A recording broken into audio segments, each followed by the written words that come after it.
बिस्मिल्लाहिर्रहमानिर्रहीम। मेरे साथ इस वक्त नशिस्त में मैडम सना उमैर हैं, जो कि अपनी NGOs भी चला रही हैं, अपना दायरा भी चला रही हैं। तो आज ये आर्ट विलेज जो गंदारा कॉलेज है, इसमें तशरीफ़ लाई हैं। जी मैडम, आप थोड़ा सा इस बारे बताएं जी, आपका क्या अपना व्यू है जी? ये जो गंदारा आर्ट विलेज टेक्सला है, एक बहुत मुनफरद फैसिलिटी है पंजाब स्मॉल इंडस्ट्रीज़ की जानिब से टेक्सला के अवाम के लिए। और यहाँ पर जितनी वर्कशॉप्स अवेलेबल हैं, जितनी यहाँ पर आर्टिजन्स लोकली हैं जो सड़कों पे रोलते हैं, उनके लिए एक बहुत ही अच्छा प्लेटफॉर्म है कि वो यहाँ पर आकर अपनी वर्कशॉप्स में काम करें। और हम जैसी ऑर्गेनाइजेशंस यहाँ पर अवेलेबल हैं उनके सपोर्ट के लिए। यहाँ पर सबसे जो चैलेंजिंग पॉइंट है आजकल, वो है मार्केटिंग की जानिब से। लोकल आर्टिजन्स के पास सलाहियत तो बहुत है, लेकिन उनके क्राफ्ट को इंटरनेशनली किस तरह से प्रमोट किया जाए, ये एक बहुत बड़ा चैलेंज है।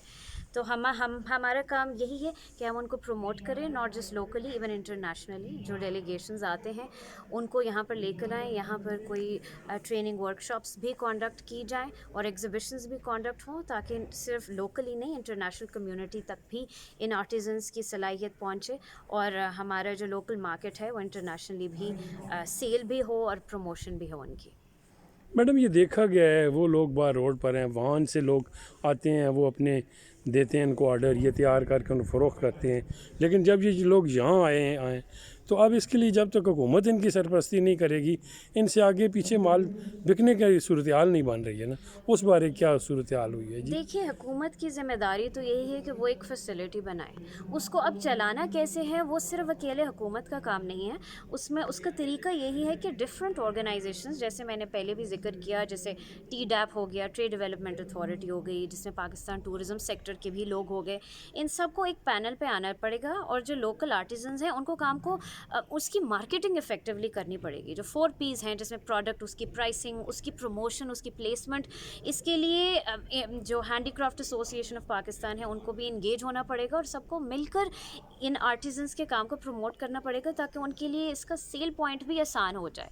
जैसे आपने कहा कि जी जो सड़कों पे लोग हैं उनके पास तो चलें एक सेल पॉइंट है, लेकिन ये ऑफ सेंटर है थोड़ा सा, यहाँ के लिए फिर ऑब्वियसली सबको मिलकर एक प्रमोशनल कैंपेन चलानी पड़ेगी कि लोग यहाँ पर अट्रैक्ट हो, डिफरेंट टूरिस्ट यहाँ पर अट्रैक्ट हो, डेलीगेशंस आएँ और बाकी दुनिया को भी इसके बारे में पता चले और लोग यहाँ पर आए और इनकी सेल भी हो इफेक्टिव। मैडम, अब सूरत हाल ये है, या तो इन लोगों को बैंक लोन दे, या कोई ऐसी NGOs हो जो इनसे दोबारा पैसे वापसी ना करे। कम से कम इतना कि 50 से 60 हज़ार इनकी बिसिक वालों उनको ने, चेक एंड बैलेंस कर ले, हाँ जी, जो बिसिक मशीनरी ये वालों ने ख़रीदना चाहते हैं। एक लोन फैसिल जो पंजाब रोज़गार स्कीम है, अब वो है ही इसीलिए इनको भी फैसिलिटेट करेंगे। जो टेक्सटाइल गंदारा आर्ट विलेज के आर्टिजन्स हैं, इनको तकरीबन 2 लाख तक का लोन देंगे वो, जो कि फिर इवेंचुअली उनको पे ऑफ करना पड़ेगा और बहुत कम अमाउंट में, जो कि ईजिली मैनेजेबल है। तो वो फैसिलिटी अवेलेबल है और हमारी भी कोशिश यही है कि इन आर्टिजन्स को हम लोन्स दिलवाएं।